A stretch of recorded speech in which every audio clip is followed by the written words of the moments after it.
you guys, welcome back to the Jersey Girl Gardeners channel. To everyone that has clicked on this video, thank you so much for clicking on and tuning in to what's going on today. As you saw in the title, it is going to be what I am planting in February. To those of you who have not subscribed, hit that subscribe button and the notification bell so you can stay tuned to when I drop new videos. Let's start with our lettuces, or like our leafy greens. So I'm going to start with kale.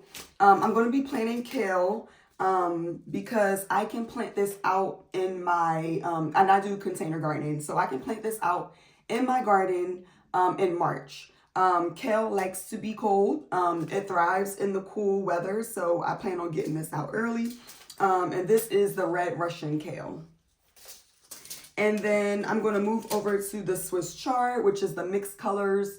I'm running low on these seeds. I need to get some more seeds. But so I'm going to be starting these as well. And it does good in the warm weather as well, but I think they're going to do good if I plant it out.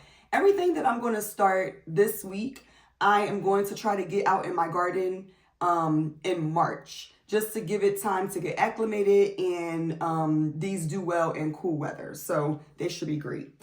Then I'm going to do my Grand Rapids lettuce. These only take for like 45 days for this to mature. The Swiss chard is 30 to 60 days, and the kale normally is like 50 days for kale. So I'm going to be able to enjoy this earlier in the season. And then I did also winter sow the same exact things, so I'll be able to succession plant those. So what I'm starting in the house will go out in the garden in March, and then what is growing in my winter sow bags will get transplanted in April. So it's like a succession type of thing. I'll be able to eat off of what I'm planting now, and then moving farther into the spring, summer season, I'll be able to eat the rest of my stuff. And then the mesclun mix, I'm going to put out there now. I'm starting now. I'm going to put that out in March as well. It says it takes 30 days. And on the back of the package, I am in like that green, purplish area on the back, which the green area says April. And then like that purplish area says February, May. So I'm going to try it out. We're going to see how that works, but it should do good. And then headed lettuces like iceberg, romaine. I have the Paris Island. These will do good in the early spring. And they'll grow and thrive more towards the warmer weather. But this one, you can sow directly into the garden in early spring. So I'm going to start this probably like next week or so. All right, and then moving on to one of my faves, which I've never tried before. I've eaten these, but I've never grown it. But this is the microgreens, and this is the rainbow mix. So you can grow these indoors all year long. So think about that. And they are high in nutrients and rich flavor.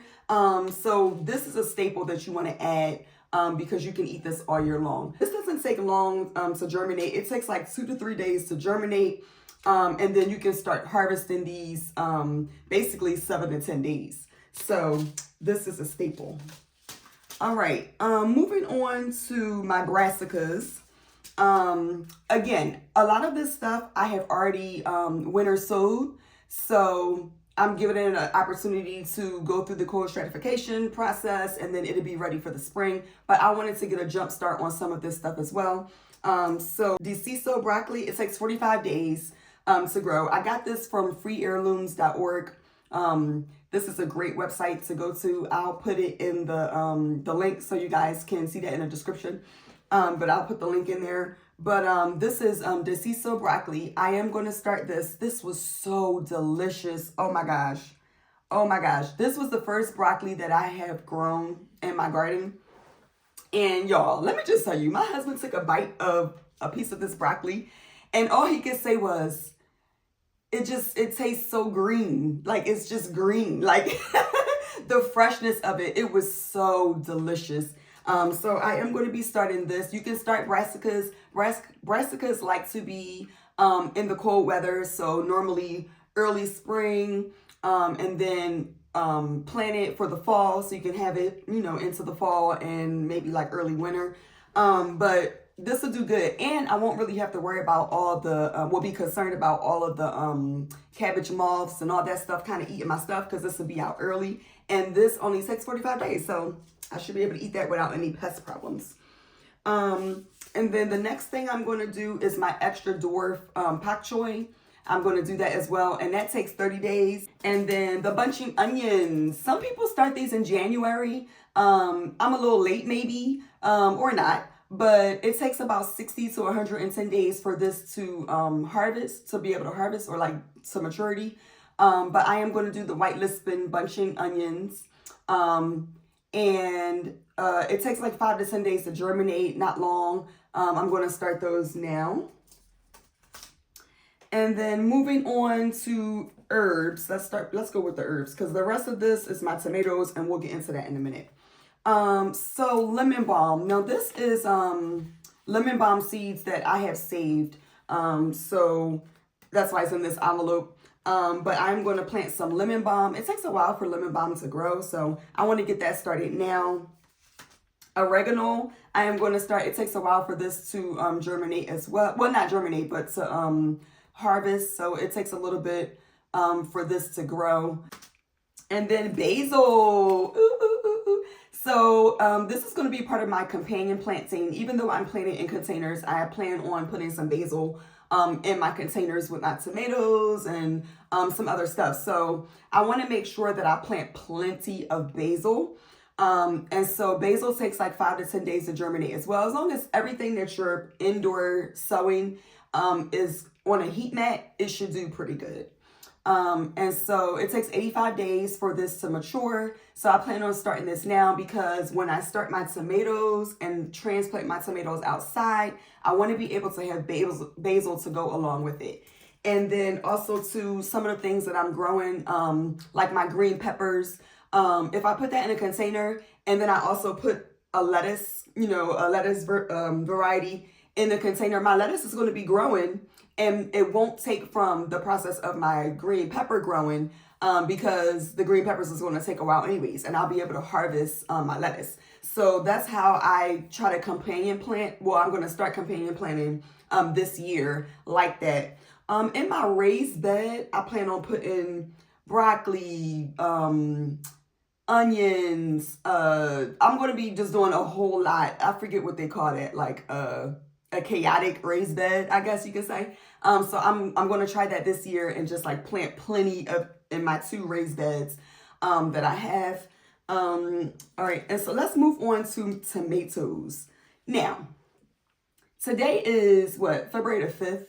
So I am going to probably start these later in February. So I would say probably like the 3rd week of February, I'm going to start these. Now, these sweet cherry tomatoes, oh my gosh, y'all, they were so delicious. They were firm, they were round, they were super sweet. Like, it was just so good. And so I'm going to start these in late February, and these are container approved, okay? Container approved.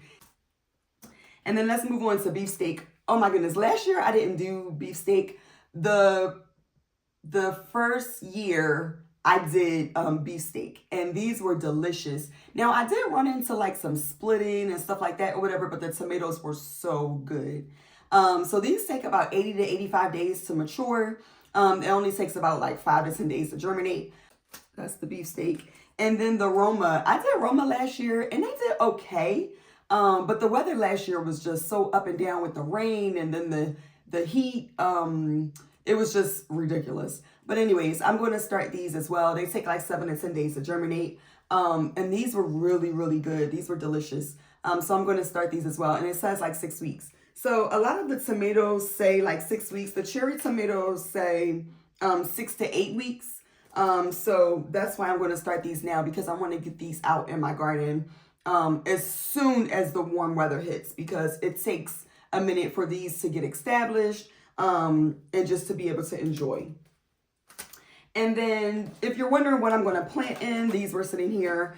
I use these seed trays to plant. Now, let me tell y'all. So I started my green peppers, and I did tam and sweet peppers. The tams all germinated except for one cell.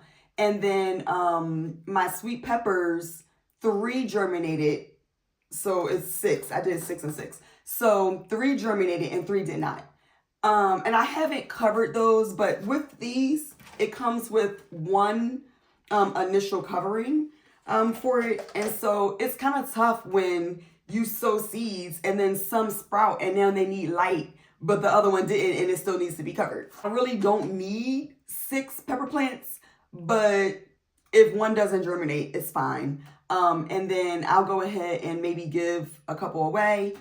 We are a family of 3, so it's not like we like eating all this stuff. So I do plan on growing some stuff to be able to give away as well. It comes with the actual potting for the seeds and then a water tray that you can use to bottom water, which I love. And then the dome comes with I don't know what happens to this one, but it comes with a like a venting to be able to open and close. And then as time goes on and I take the domes off, then I'll go ahead and use my lights and I'll use fans to just kind of keep the seedling strong.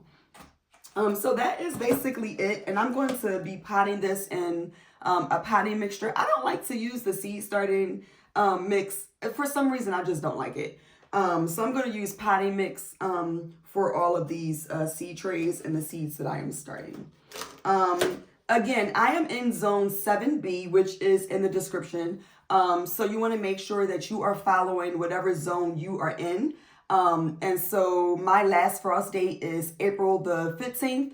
And then it also says this year, April 20th as well. So anywhere between that time frame. But again, a lot of this stuff I'm going to be getting out in March anyways, to get a jump start on my spring garden, and be able to eat a little earlier. So yeah, so just be aware of your last frost dates and reading your seed packets and doing a little bit of research to see like when you can get it out. And then you can always experiment as well.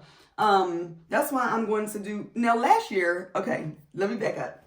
Last year, I did my tomatoes early in February. I mean, actually, I might have started in late January, but I started way too soon, y'all. And I had huge tomato plants. And what I normally do is after I start them in the seed trays, I move them to transplant them into the solo cups. So I do the double method solo cups where you put the soil and you transplant into the top cup, cut slits in that, and then your bottom cup is full, you don't cut slits in, and you bottom feed that way as well. So I love doing that, and I have a bigger tray to sit all of my solo cups in, and they sit under the light. So that's what I am planting in February, and this is majority of the food that I eat, other than like my watermelon, cantaloupe, all that kind of stuff, carrots and everything. All of that is going to get planted, later on. And then my winter sowing will be my succession. So that way I didn't have to like start, 20 plants in the house, start 20 seeds in the house. I was able to go ahead and winter sow, and then I'll be able to move those into the garden as well. And hopefully by the time that stuff is ready to go into the garden, a lot of this stuff will be coming out of the garden because it's going to be, sown in pretty early. So I hope that helped.